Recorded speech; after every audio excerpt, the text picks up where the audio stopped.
انسان کے سامنے آنسو بہانا بے عزتی کی بات ہے، استغنا کے خلاف۔ اپنی حاجت لوگوں کے سامنے بیان بولو نہ کی جائے۔ اگر آپ نے کر دی، آپ کسی کے سامنے رو دیے، اس کی نظر میں آپ کی عزت کیا ہو جائے گی؟ کم۔ مت رو، اپنے آنسو چھپاؤ لوگوں کے سامنے۔ ہمارے حضرت فرمایا کرتے تھے اپنی بیماریاں بھی چھپاؤ۔ کوئی بیماری ہے کس کے بیان کرو، بولو، لوگوں کا نہ گیت گاؤں، میرے یہ مسئلہ، میرے یہ مسئلہ، میرے گردے میں مسئلہ، میرے پھیپڑے میں مسئلہ، میرے گلے۔ کسی کے سامنے بیٹھ جاؤ نا، آج اپنے دکھ ایسے بیان کرے گا لپٹ کے رونے کا دل کرتا ہے اس سے، ایسے، حالانکہ فٹ فاٹ ہوگا، میرے ساتھ یہ مسئلہ، میرے ساتھ یہ مسئلہ، میرے ساتھ یہ مسئلہ۔ ابے بھائی تیرے ساتھ کوئی اچھا کام بھی قدرت نے کیا ہے؟ حضرت حکیم الامہ مولانا اشرف علی تھانوی رحمہ اللہ تعالیٰ کو حضرت ڈاکٹر عبدالحی صاحب رحمہ اللہ نے خط لکھا، مسئلے لکھے نا، حضرت یہ مسئلہ، یہ مسئلہ، یہ ٹینشن، یہ پریشانی، یہ پریشانی، یہ پریشانی، یہ پریشانی، آپ دعا فرمائیں۔ تو انہوں نے لکھا، افسوس ساری ناشکری کی باتیں لکھی ہیں، شکر کا ایک جملہ بھی بولو نہیں لکھا۔ پہلے شیخ اس طرح کے ہوتے تھے کہ آپ کے اندر جو فالٹ ہے نا اس کی اصلاح کرتے تھے، اب بھی ہوتے ہیں، بہت سے لوگ اچھے ہیں، لیکن بہت سے ڈرامے بازی بھی آ گئی ہے اس میں۔ آج ایک آدمی نے مجھے بتایا کہ اچھا بھلا ایک رشتہ ہو رہا تھا میرا، تو لڑکی کے ابا جو ہیں ان کے کوئی شیخ، ان کے کوئی بزرگ ہیں، ان لڑکی کے ابا نے بزرگ سے پوچھا کہ میری بیٹی کے لیے فلاں کا رشتہ آ جائے، بزرگ نے استخارہ نکال کے منع کر دیا۔ یہ بھی ایک مبالغہ ہے، غلو ہے۔ اپنے بچوں کی شادی میں اپنے شیخ سے پوچھنے کی آپ کو ضرورت؟ دیکھو شیخ پیر و مرشد کا مطلب کیا ہوتا ہے؟ وہ آپ کو اللہ اللہ سکھائے، آپ کو دین کی باتیں سکھائے، آپ اس سے شریعت سیکھو، اللہ سے تعلق سیکھو۔ شادی بھی اپنی مرضی سے کرو، آپ ہر چیز میں شیخ سے پوچھا جا رہا ہے، تو بھائی وہ آپ کے گھر کے حالات آپ سے زیادہ نہیں جانتا۔ باپ جتنا اچھا بیٹی کے لیے فیصلہ کر سکتا ہے، ماں جتنا اچھا فیصلہ کر سکتی ہے، پیر و مرشد نہیں کر سکتا۔ پتہ نہیں کیا بنا لیا لوگوں نے پیر و مرشد کو، اپنی شادی بھی پیر صاحب جہاں کہیں گے وہاں ہوں گی، بچے کی شادی بھی پیر صاحب۔ وہ بھائی پیر ہے یا تمہارا باپ ہے؟ یہ خدا ہے۔ یہ پیر صاحب اللہ اللہ سیکھنے کے لیے، ان کو بولیں بس اللہ اللہ سکھائیں، ٹھیک ہے نا؟ اس کے علاوہ مجھ سے لوگ آ کے، بہت سے عقیدت مند لوگ ہیں، مجھ سے آ کے پوچھ رہے ہوتے ہیں میری بچی کا یہ مسئلہ وہاں کر دوں۔ میں کہتا نہ میں آپ کی بچی کو جانتا ہوں، نہ میں اس کم وقت کو جانتا ہوں معذرت کے ساتھ جس سے آپ کی بچی کی شادی، میں کہاں مشورہ دوں گا؟ خود فیصلہ کرو بھائی۔ تو اتنا زیادہ اپنے گھروں میں یہ جو پیر و مرشد ٹائپ کی چیزیں ہیں، جو اور ایک نمبر پیر ہوگا نا وہ یہی مشورہ دے گا، کہے گا بھائی اللہ اللہ سیکھو، مجھے کیا پتا کہ آپ نے کہاں شادی کرنی ہے کہاں نہیں کرنی ہے، تو آپ کا گھریلو معاملہ ہے۔ طلاقیں دے رہے ہیں پیر سے پوچھ کے، طلاقیں کس سے پوچھ کے دے رہے ہیں؟ پیر و مرشد سے پوچھ کے۔ تو کہاں سے کہاں بات چلی جاتی ہے۔ تو میں یہ عرض کر رہا تھا، دیکھو مخلوق کے سامنے رونا، رو لیتا ہے انسان، کبھی پریشان ہوتا ہے تو رو لیتا ہے، ہر ایک میں توکل برداشت ایک جیسی نہیں ہوتی، لیکن اللہ کو مخلوق کے سامنے رونا پسند بولو نہیں ہے۔ میری عادت ہے، میں اپنے بھی کچھ معمولات کبھی کبھار بتا دیتا ہوں۔ کبھی اللہ نہ کرے کوئی بیماری آئے، اللہ نہ کرے، تو میں کبھی دعا کی درخواست بھی مسجد میں اعلان نہیں کرواتا۔ جیسے 8-10 سال پہلے مجھے ملیریا ہو گیا تھا، کافی بھی رمضان میں ہوا، کافی بیمار، اور ملیریا بھی اپنی حماقتوں سے ہوا، احتیاط نہیں کی، اور ہو گیا تو بھی ٹیسٹ نہیں کرایا۔ فنٹر گیری چل رہی تھی اس وقت، تھوڑی انسان اندر اور ینگ ہوتا ہے تو فنٹر پنا اس میں زیادہ ہوتا ہے، ٹیسٹ کروا لیتا، ٹائم پہ علاج ہو جاتا تو مسئلہ نہیں بنتا۔ بخار ہوا، اتر رہا ہے، چڑھ رہا ہے بخار، فنٹر گیری میں ہی ہم زندگی گزار رہے ہیں، وہ بہت ہی خطرناک ہو گیا۔ یہاں مؤذن میں مارکیٹ سے شارٹ ہو گیا، 10-12 سال پرانی بات ہے۔ مارکیٹ سے جب بھی کوئی چیز شارٹ ہوتی ہے جو ہر وقت اویلیبل ہو تو لوگوں کو ٹینشن ہوتی ہے۔ مؤذن صاحب نے یہاں اعلان کر دیا، امام صاحب کی طبیعت بہت خراب ہے، تمام حضرات سے دعاؤں کی درخواست۔ میں نے مؤذن صاحب کی کھچائی کی، میں نے کہا میں نے آپ کو کہا ہے کہ آپ پبلک کو بتائیں کہ امام صاحب کی طبیعت خراب ہے، کیا ضرورت ہے شور مچانے کی؟ طبیعت کا ٹھیک ہونا، طبیعت کا خراب ہونا، یہ سب چیزیں نیچرل ہیں، نارمل ہیں، کبھی ٹھیک ہوگا، کبھی خراب ہوگا، کبھی مرے گا، کبھی جیے گا، ہر چیز کی مسجد سے اناؤنسمنٹ۔ پھر لوگوں کے فون آنا شروع، سنا ہے آپ بیمار ہو گئے، وہ ایک درد سر بن جاتا ہے انسان کے لیے۔ صرف ان لوگوں کو انسان بتا دے، اپنے چند بزرگوں کو جن سے اسپیشلی دعا کی درخواست کی جا سکتی ہے، بھئی طبیعت خراب ہے، آپ سے کہہ رہا ہوں کہ آپ میرے لیے دعا کریں۔ شور مچانے کی، لوگوں میں پبلش کرنے کی اس کو کی ضرورت نہیں ہے، یہ اللہ کو پسند نہیں ہے یہ عادتیں۔ آج اب دیکھو آبادی بڑھ رہی ہے نا، میں ہر نماز میں کوئی پرچی آ رہی ہوتے، میرے فلاں کا بیمار ہے ان کے لیے دعا کرا دیں، میرے چچا کی طبیعت خراب ہے ان کے لیے دعا کرا دیں، میرے فلاں کا انتقال ہو گیا ان کے لیے دعا کرا دیں۔ اس کا کیا ہوتا ہے، میرے دماغ میں ان کا نام رکھنا مشکل ہو جاتا ہے۔ نام رکھنا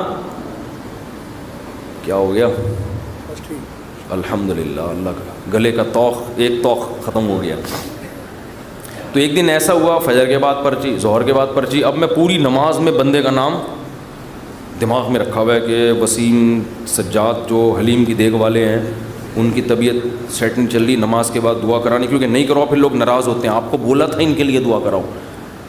یا تو پرچی وہاں لے جا کے رکھ دیں نا، زبانی میں اور ٹینشن۔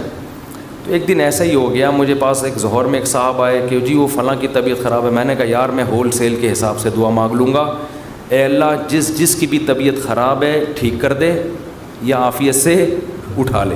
یہ تو نہیں میں نے کہا خیر ٹھیک کر دے اس کو، اور جو دنیا سے جا چکے ہیں اللہ ان سب کی، یہ تو چلتا رہے گا بھائی، کوئی مرے گا کوئی جیے گا۔ امام کو کیا مرغا بنایا ہوا ہے، کیا بنایا ہوا ہے آپ لوگوں نے امام کو، پورے محلے کی رپورٹیں اس کو، ہر گھر میں وہ فلاں بیمار فلاں۔ میں نے کہا، انہوں نے کہا نہیں، اجتماعی دعا میں یہ ہوتا ہے اللہ ہو سکتا ہے کسی کی سن لے، اللہ ہو سکتا ہے کسی کی سن لے، شاید وہ ادھر کونے میں ایک بندہ بیٹھا ہوا اس کی ٹھا کر کے اوپر۔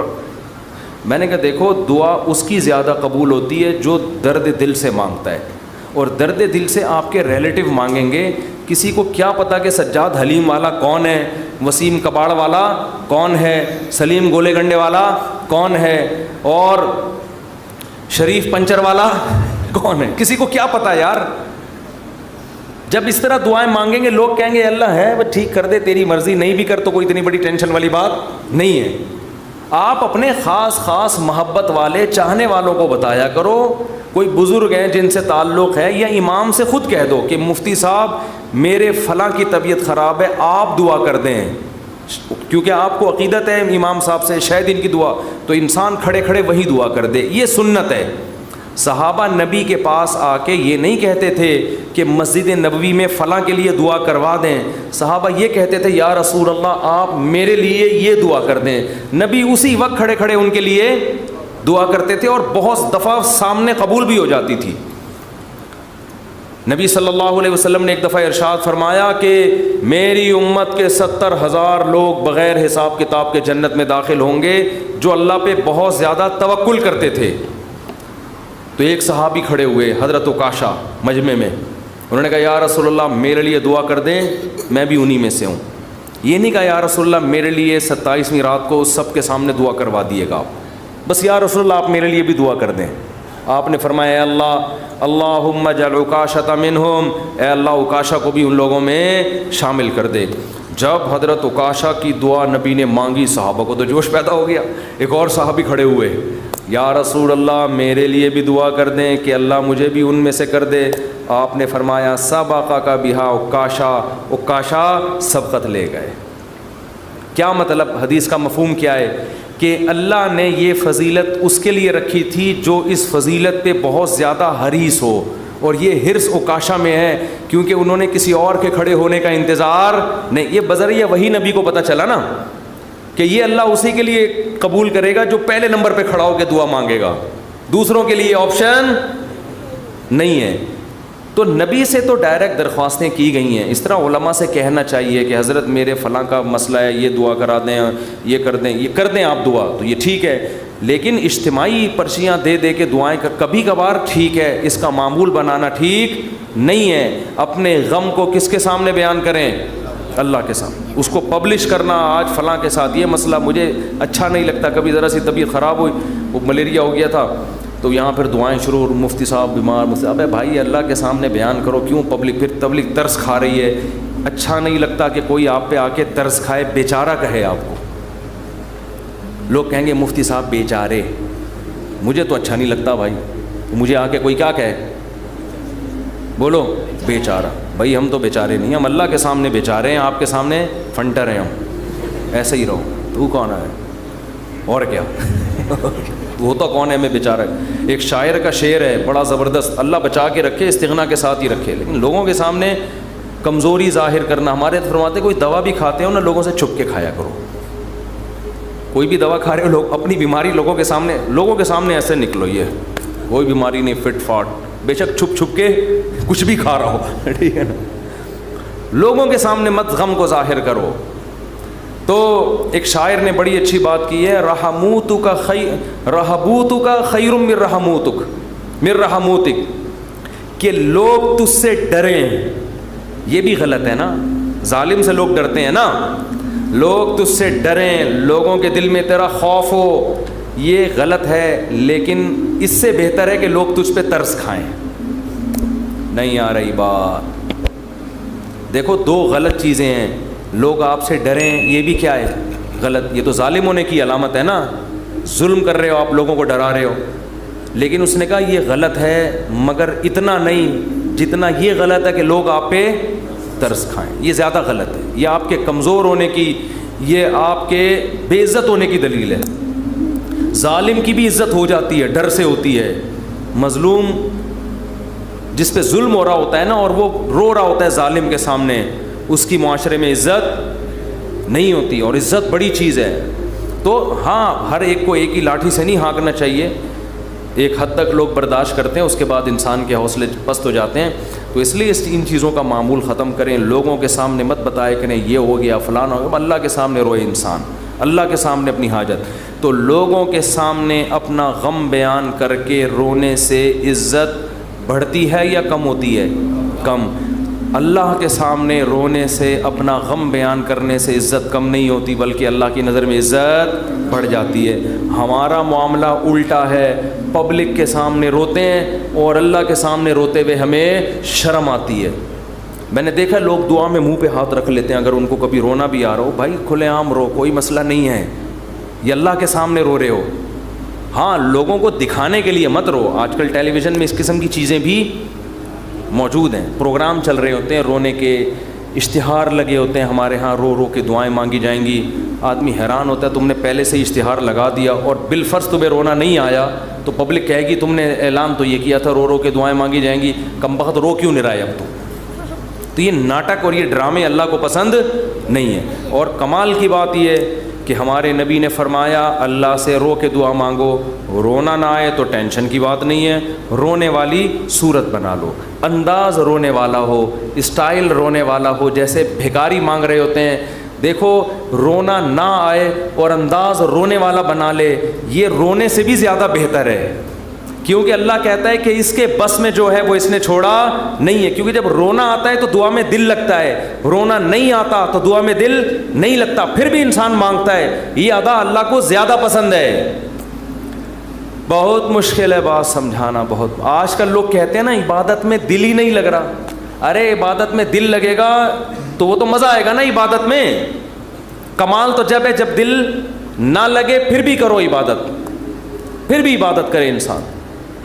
تو اللہ کے سامنے روتے ہوئے شرم محسوس بولو نہیں کرنی. جیسے اذان کہتے ہوئے شرم نہیں آنی چاہیے. سفر میں جب ہم جاتے ہیں نا, بعض دفعہ ٹرین جنگل سے گزر رہی ہوتی ہے. علماء کہتے ہیں کہ اگر ایسی جگہ نماز پڑھنی ہے جہاں قریب میں کوئی محلہ نہیں ہے, اذان نہیں ہوئی ہے, تو فرض نماز کے لیے پھر آپ کو کیا اذان کہنی ہے, وہاں اذان پڑھنی ہے.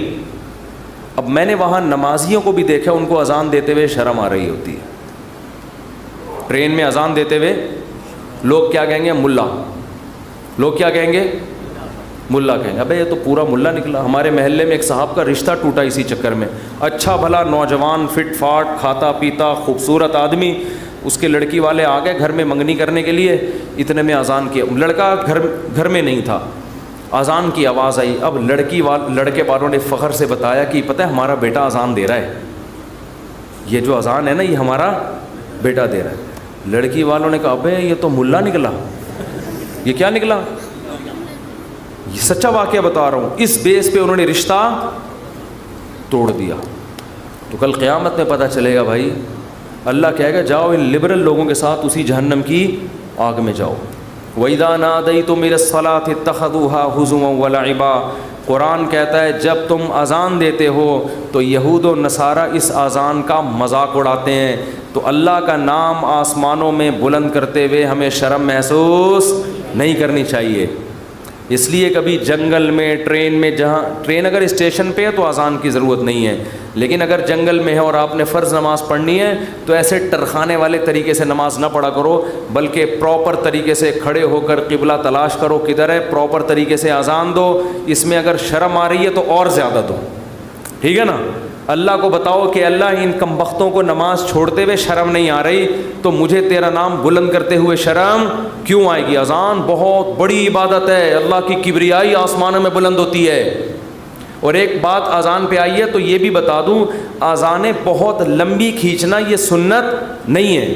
آج کل اذان شروع ہوتی ہے اللہ، وہ اتنا کھینچتا ہے اذان کو، اتنا کھینچتا ہے، یہ مد کہیں بھی ثابت نہیں ہے اذان میں۔ دیکھو اللہ اکبر میں جو الف کی مقدار ہے نا، اللہ، یہ اللہ ہی ہے بس، اللہ نہیں ہے کہیں بھی۔ تجوید کی روح سے ادھر مد بنتا ہی نہیں ہے۔ ہاں جب آپ کہتے ہیں حی علی الصلاۃ تو یہاں مد ہے، صلاح کو کھینچ سکتے ہیں، حی کو نہیں کھینچ سکتے۔ حی علی الصلاۃ، لوگ کیا کریں حی علی الصلاۃ، عجیب عجیب اذانیں ہو رہی ہیں۔ ایک دفعہ ہم کہیں گئے نماز پڑھنے کے لیے تو اذان جب شروع ہوئی نا تو وہ کہنے لگے ایسے اسٹائل میں اذان کے میں ابھی بتاؤں گا تو پھر وہ میم بن جائے گی اس پہ، تو بس وہ خود ہی سوچ لیں۔ ہم لڑکے بیٹھے تھے، ہم کو ہنسی آنے لگی، ہم نے کہا یہ کیا کر رہے ہیں، پتہ نہیں اذان دے رہے کیا کر رہے ہیں۔ ایک امام نماز پڑھا رہے تھے، السلام، پوری نماز صحیح پڑھائی، جب وہ سلام پھرنے لگے تو السلام علیکم ورحمۃ اللہ۔ ہم نے کہا یار اچھا بھلا السلام علیکم ورحمۃ اللہ پڑھ رہے تھے، السلام علیکم ورحمۃ اللہ کر کے ادھر گھما دیں۔ عجیب، نہ قرآن سیکھتے ہیں نہ اذان سیکھتے ہیں، جس کو کھڑا کر دو لے جا کے بس وہ شروع کر دیتا ہے۔ ایک امام کے پیچھے ہم نے نماز پڑھی دیہات میں، وہ پوری سورہ فاتحہ غلط پڑھ رہے تھے لیکن ان کو توئیں پڑھنا آتا تھا، بس انہوں نے نورانی قاعدے میں توئیں کا لفظ اچھی طرح سیکھ لیا تھا، طا ہوتا ہے یہ تا نہیں ہوتا، باقی کچھ سیکھا نہیں انہوں نے۔ اب وہ نماز پڑھا الحمدللہ رب العالمین، حمدو کو پڑھ رہے ہیں حمدو، ہم نے برداشت کر لیا۔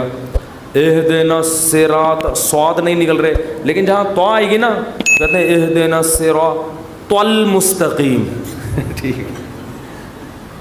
ہم کہہ رہے یار پورا غلط پڑھ رہے ہوتے ہیں لیکن جہاں توئیں آتی ہے ایک دم، تو یہ چیزیں سیکھنے کی ہیں بھائی۔ اتنا موٹا موٹا قرآن یا موٹی موٹی اذان ہر مسلمان کے لیے سیکھنا ضروری ہے، تو اذانوں کو بہت زیادہ کھینچا نہ کریں، ایک تو خلاف سنت بھی ہے، دوسرا لوگوں سے پھر ادب نہیں ہوگا اذان کا۔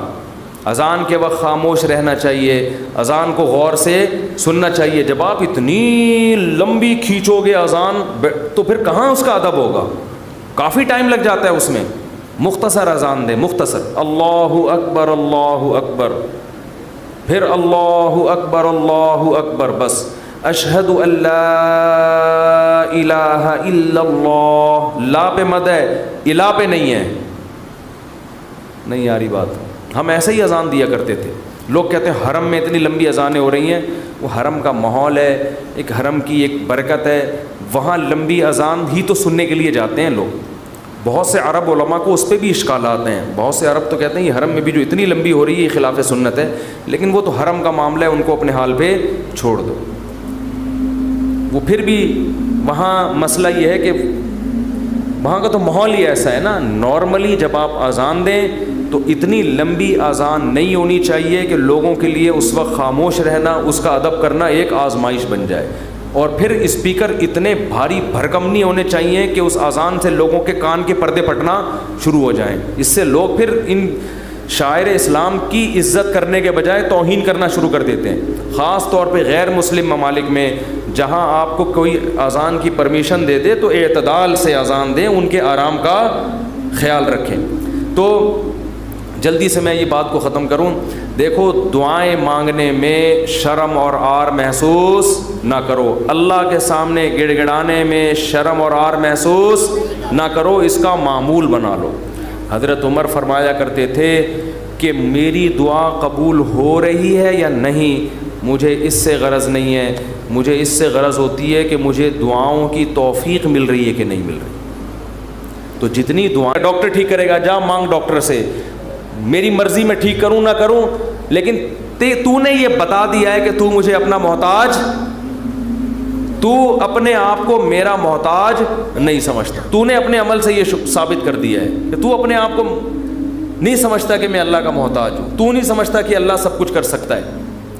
اس لیے اللہ کی نظر میں دعا کی ویلیو ہے. اگر آپ کا کوئی مسئلہ اٹکا ہوا ہے اور آپ اس کے اسباب اختیار کرتے ہو, دعا نہیں مانگتے, اللہ کہتے ہیں تیرا یہ خیال ہے کہ مسئلے میں دور نہیں کر سکتا, مسئلے تیرے گورنمنٹ دور کرے گی. تو یہ تکبر ہے جو آپ کو سزا کا ذریعہ بنے گا اور برکتیں چھین لے گا آپ کی زندگی سے. اس لیے قرآن کے الفاظ دیکھو, وقال ربکم ادعونی استجب لکم. اللہ کہتے ہیں کہ مجھ سے دعا مانگو, میں تمہاری دعا کو قبول کروں گا. ٹھیک ہے بھائی, یہ آپشن ہے نا. آپ بتاؤ جب کوئی گورنمنٹ کسی کو کوئی آپشن دیتی ہے یا کوئی بینیفٹس دیتی ہے تو گن پوائنٹ پہ تھوڑی دیتی ہے. بھائی گورنمنٹ نے یہ کہا کہ قرضہ ملے گا بغیر سود کے, غریب لوگوں کو چاہیے اپنا مکان بنائے, یہ کہے گی نا گورنمنٹ. آگے دھمکی تو نہیں دے گی, جس نے قرضہ نہیں لیا نا ہم سے مکان بنانے کے لیے اس کو شوٹ کر دیا جائے گا. ایسی دھمکی دے گی کبھی؟ تو یوں ہی کر دو اگر منہ سے نہیں نکل رہا کچھ. دھمکیاں دے کے کبھی کسی کو کوئی سہولت دی جاتی ہے؟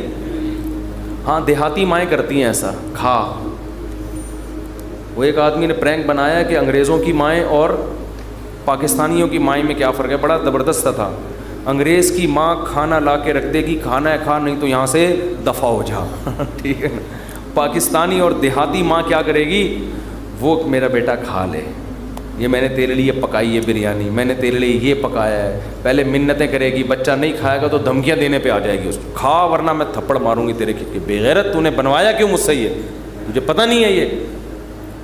تو نارملی ایسا ہوتا نہیں ہے کہ آپ کسی کو کوئی نعمت دے رہے ہو اور ساتھ میں بندوق نکال کے بولو کہ یہ لو. کسی کو آپ نے ہدیہ دیا, 100 روپے, 1000 روپے, 500 روپے آپ نے کسی کو دیے یا آپ کی خدمت میں, وہ کہہ رہے یار میں تو ابھی ضرورت نہیں ہے آپ کا, بڑی نوازش, آپ بندوق نکالو لے, تو یہ ہدیہ رہے گا؟ یہ ہدیہ تھوڑی رہے گا. تو کوئی بھی جب حکومت یا کمپنی کسی کو سہولت دیتی ہے تو وہ گفٹ کو پھر گفٹ ہی قرار دیتی ہے. لیکن اللہ کا اسٹائل یہاں پہ بالکل, انداز بالکل الگ ہے. اللہ کیا کہتے ہیں, مجھ سے مانگو. یہ بینیفٹس مل رہے ہیں نا اللہ کی طرف سے, ہیں بھائی. اللہ کیا کہہ رہے ہیں, مجھ سے مانگو اور میں جو مانگو گے میں وہ تمہیں دوں گا. بس یہ اللہ ٹھیک ہے, ہمیں تو نے بتا دیا کہ ہم مانگیں گے اور تو دے گا, ہمیں یہ بات پتہ چل گئی, اب ہماری مرضی, ہم جب چاہیں تو اس سے مانگیں. ہمیں یہ سہولت کا پتہ چل گیا, اب ہماری مرضی, اب ہمارے کہتے ہیں اٹس اپ ٹو یو. کہتے ہیں نا یہ اب آپ کے اوپر ہے, آپ مانگیں یا نہیں مانگیں. نہیں, آگے اللہ نے بندوق نکال لی ہے. ٹھیک ہے نا, بندوق نکال لی. اللہ کہتے ہیں ان الذین یستکبرون عن عبادتی, یاد رکھو مجھ سے مانگنے میں تکبر کیا. میں نے تو کہا ہے مانگو, اگر نہیں مانگا کبر سے کام لیا کہ نہیں جی ہم نہیں مانگ رہے, سیدخلون جہنم داخرین, ذلیل کر کے جہنم کی آگ میں پھینک دوں گا. اڑے بھائی اللہ تو ہمیں گفٹ دے رہا ہے دعا کا یا جرمانہ لگا رہا ہے, کیا کر رہا ہے؟ سمجھ میں آنے والی بات ہے؟ کوئی سمجھ میں آنے والی بات بالکل سمجھ میں نہیں آ رہی ہے. یہی وجہ ہے کہ قرآن میں اور مقام پہ جب اللہ نے کہا نا میری یہ نعمتیں کھاؤ, تو پھر یہ نہیں کہا نہیں کھاؤ گے تو یوں کر دوں گا, یہ نہیں کہا. اللہ نے قرآن میں کہا کلو وشربو, کھاؤ اور پیو, حد سے تجاوز نہ کرو. یہ نہیں کہا اگر نہیں کھایا نا تو جہنم میں پھینک دوں گا, یہ کہا قرآن نے. کیا ہو گیا بھائی؟ اللہ نے کہا فن کے ہو, نکاح کرو, یہ نہیں کہا نہیں کیا نا جہنم میں پھینک دوں گا میں. بشرطے کہ گناہ سے بچے انسان, گناہ کرو گے پھر تو جاؤ گے جہنم میں. لیکن جو بھی اللہ نے نعمتیں دی ہیں ان کو بندوق کی نوک سے نہیں اللہ نے کہا، کیونکہ وہ نعمت پھر نعمت رہتی نہیں ہے، وہ نعمت تھوڑی رہتی ہے پھر وہ. لیکن یہاں اللہ کیا کہہ رہے ہیں؟ مجھ سے مانگو میں تمہیں دوں گا. ہم خوش ہو گئے، زبردست اللہ کی طرف سے انعام مل گیا. ٹھیک ہے، جب سہولت سے ٹائم ملے گا تو مانگ لیں گے، موڈ ہوگا. اور نہیں بھی مانگا تو اللہ نے بس ایک آپشن دیا ہے کہ مانگو گے تو ملے گا. لیکن اللہ نے کیا کیا؟ انداز دیکھو، کہا کہ اگر نہیں مانگا تو جہنم میں ذلیل کر کے داخل کر دوں گا. سوال پیدا ہوتا ہے، اللہ یہ تو گفٹ دے رہا ہے یا ہمیں ڈرا رہا ہے، آزمائش میں ڈال رہا ہے؟ اللہ کہتے ہیں گفٹ بھی دے رہا ہوں لیکن یہ بہت بڑی آزمائش بھی ہے. کیونکہ اگر کوئی بہت بڑا سیٹ آپ کو ایک خالی چیک دے اور کہے اس پہ پیسے لکھو اور سائن کر دو، اور آپ اس چیک کو اٹھا کے اس کے سامنے ڈسٹ بن میں ڈال دو، اس کا مطلب آپ یہ نہیں ہے کہ آپ کو پیسوں کی ضرورت نہیں ہے، آپ کا سیٹ کے بارے میں خیال ہے کہ اس نے جھوٹا چیک دیا ہے، یہ جھوٹ بول رہا ہے، ورنہ کبھی آپ اس کو ڈسٹ بن میں اٹھا کے نہیں پھینکتے. بہت مشکل ہے بات سمجھانا، بہت مشکل. آپ غریب ہیں، کھانے کو روٹی نہیں ہے، ایک سیٹھ نے آ کے آپ کو ایک سونے کی ڈلی پکڑا دی، کہا لے موج کر، یہ کروڑوں روپے کی ہے. آپ نے اٹھا کے اس کو آپ نے کہا آپ نے اچھی آفر کی مجھے، بہت اچھا تحفہ ہے، بہت خوشی ہوئی، اب آپ جا سکتے ہیں. بیگم سے کہا اس کو کچرے میں پھینک دو. سیٹھ کو پتہ چلے گا نا تو وہ کہے گا بیٹا تو اتنا بڑا سیٹ تو ہے نہیں کہ تجھے اس کی ضرورت نہ ہو، یہ تو میں جانتا ہوں، کھانے کو تیرے پاس روٹی نہیں ہے، یہ جو تو نے اس کو ڈسٹ بن میں پھینکا ہے نا، یہ اس کی علامت ہے تو مجھے جھوٹا سمجھتا ہے کہ میں نے تجھے جو سونے کی ڈلی دی ہے وہ سونے کی نہیں ہے، اس پہ سونے کا پانی چڑھا ہوا ہے. تو یہ کس کے جھوٹ بولنے، یہ اصل میں تم میرے اوپر الزام لگا رہا ہے. اللہ کہتے ہیں مانگو. اللہ کو پتہ ہے کہ ہم سب محتاج ہیں، ہمارے درجنوں مسائل ہیں، ایسا دنیا میں کوئی نہیں ہے جس کے سارے مسئلے حل ہو گئے. مسئلہ حل ہوتا ہے تو 20 مسئلے پیدا کر کے حل ہوتا ہے وہ. اب دیکھو کتنے مسائل ہیں، کسی کوئی بے روزگار ہے، پیسے نہیں ہیں، پیسے آ گئے تو خطرات بڑھ گئے، ڈکیتی کا خطرہ، پیسے آ گئے تو 10 مسائل کھڑے ہو گئے، اور کوئی مسئلہ کھڑا ہو گیا، گردے کا مسئلہ ٹھیک ہوا، ہارٹ کا پیشنٹ بن گیا، اور 20 قسم کے مسائل ہیں نا. سب کچھ ٹھیک ہے تو پھر بھی سکون نہیں ہے زندگی میں، نیند نہیں آ رہی، نیند کی گولیاں کھا کے سو رہے ہیں. دنیا میں ٹینشن لیس آدمی کوئی بھی نہیں ہے. اب اللہ نے کہا مانگو. اب ہمیں اللہ نے بلینک چیک دے دیا ہے کہ جو لکھو گے میں دے دوں گا تمہیں. آپ نے اللہ کی اس آپشن کو، اللہ کی اس نعمت کو اٹھا کے ڈسٹ بن میں پھینک دیا. آپ ہر ایک کے در پہ جا کے اپنی حاجتیں بیان کرتے ہو، کبھی تھانے میں پہنچے ہوئے ہوتے ہو، کبھی ڈی سی آفس پہنچے ہوئے ہوتے ہو، کبھی ڈی ایس پی کے پاس پہنچے ہوئے ہوتے ہو، کبھی وزیر اعظم سے رابطے کی کوشش میں، کبھی مسجد کے امام سے آ کے کہہ رہے ہوتے چڑیل آ گئی ہے، کوئی دم درود کر کے اس کو بھگا دو گھر سے. 10 قسم کے. لیکن اللہ کا دروازہ کھٹکھٹانے کے لیے تیار نہیں ہو تو یہ اس کی علامت نہیں ہے کہ آپ کے مسائل حل ہو گئے، یہ اس کی علامت ہے کہ آپ نے اللہ کی آفر کو ہلکا سمجھا ہے، اللہ کو معاذ اللہ آپ نے جھوٹا سمجھا ہے، اللہ کو معاذ اللہ آپ نے اس کا بیان کو سیاسی بیان سمجھا ہے. لیکن جو ایمان والے لوگ ہیں وہ اللہ کی اس آفر سے فائدہ اٹھاتے ہیں. کتابوں میں لکھا ہے کہ یعقوب علیہ السلام کے بیٹے جب ان سے بچھڑے تھے، اتنی اللہ سے دعائیں مانگی کہ ان کے گھٹنے سجدے میں گر گر کے دعائیں مانگ مانگ کے ان کے گھٹنوں اور بازوؤں پہ نشان پڑ گئے تھے. وہ انبیاء بہت دعائیں مانگتے ہیں، ہر بات میں دعا، ہر بات میں دعا. قرآن کہتا ہے مجاہدین جو میدان جنگ میں لڑائی کے لیے اترتے ہیں وہ کیا دعا مانگتے تھے؟ ربنا افرغ علینا صبرا وثبت اقدامنا، اے اللہ ہمارے اوپر صبر کو انڈیل دے، ہمارے قدموں کو مضبوطی سے جما دے اور ہمیں ان دشمنوں پر فتح دے. تمام اسباب وسائل کے ساتھ اترے ہیں مگر دعائیں کس سے مانگ رہے ہیں؟ اللہ سے. بدر میں دیکھو اللہ نے ہمارے نبی سے وعدہ کیا تھا مدد کروں گا، لیکن صحابہ کہتے ہیں نبی پوری رات مصلے پہ سجدے میں روتے رہے ہیں، اللہ سے مدد کی دعائیں مانگتے رہے ہیں. حالانکہ اللہ نے تو مدد کا وعدہ کیا ہے پھر بھی مانگ رہے ہیں. اے اللہ اگر یہ 313 شہید ہو گئے تو تیری دنیا میں عبادت کرنے والا کوئی بھی نہیں ہوگا. اللہ کو واسطے بھی دے رہے ہیں. جہاں پیغمبروں کے ساتھ کوئی زکریا علیہ السلام کی اولاد نہیں، اللہ سے اولاد مانگ رہے, پوری زندگی اسی میں گزر گئی, بڑھاپے میں جا کے اولاد ملی ہے. تو سارے پیغمبروں کا اللہ نے یہی تذکرہ کیا, ہر بات میں دعا. سلیمان علیہ السلام جو حاجت پوری ہو رہی ہے فوراً کیا کر رہے ہیں, اللہ سے دعا. ایوب علیہ السلام پریشانیوں میں, زندگی ٹینشنوں میں, بیماریوں میں, قرآن کہتا ہے اللہ سے ہاتھ اٹھا کے دعائیں مانگتے تھے. انی مسنی الضر, اے اللہ بہت پریشانی میں ہوں. انت ارحم الراحمین, تو سب سے زیادہ رحم کرنے والا. پیغمبروں کو اس سے غرض نہیں ہوتا, اس سے غرض نہیں ہوتی کہ دعا قبول ہو رہی ہے یا نہیں ہو رہی. وہ کہتے ہیں ہم مانگتے رہیں بس, ہمارا کام کیا ہے. اور یاد رکھو جب قبول نہ ہو رہی ہو نا پھر مانگنے کا مزہ ہے. مزہ کب ہے, آپ کے کیسی الٹی الٹی باتیں کرنے کے لیے مصطفیٰ نے بلایا ہے. قبول نہ ہو رہی ہو نا تو پھر ہے مانگنا, تبھی تو یہ اس کی علامت ہے کہ آپ کا اللہ پہ ایمان ہے اور وہی قبول ہوتی ہے. بعض دفعہ آپ اللہ سے جو چیز مانگتے ہیں اللہ وہ نہیں دیتا, اس کا آلٹرنیٹ دے دیتا ہے. ایک صاحب کا فون آیا, مجھے کسی سے عشق ہوا ہے اور میں دعائیں مانگ مانگ کے تھک گیا, پھر بھی نہیں ہو رہی شادی. آج کل تو لڑکوں کے یہی مسائل ہیں, مانگ مانگ کے دعائیں تھک گیا. تو آپ کہتے ہیں دعائیں قبول ہوتی ہیں, میں تو پھر اس پہ اور تڑکا لگا دیتا ہوں. میں کہتا ہوں بہت سے لوگ کہتے ہیں ہم جس کو مانگ رہے ہیں وہ ملی نہیں, چلو نہیں ملی مقدر میں ہوگا, دعا قبول نہیں ہوئی. مفتی صاحب کہہ رہے ہیں دعائیں کیا ہوتی ہیں, قبول. لیکن اس کی کہیں اور شادی کی خبر ہمیں مل رہی ہے. تو اللہ اگر دعا قبول نہیں کرتا تو کم از کم ایسا تو نہ کرے نا کہ اس کی کہیں شادی ہو رہی ہے اور ہمیں اطلاع مل رہی ہے. خوشی خوشی لوگ بتا رہے ہیں تمہیں پتہ ہے اس کی شادی ہو گئی, چلو یہاں تک بھی بات سمجھ میں آتی ہے. اس کے بچہ ہوا, ہمیں اطلاع دی جا رہی ہے.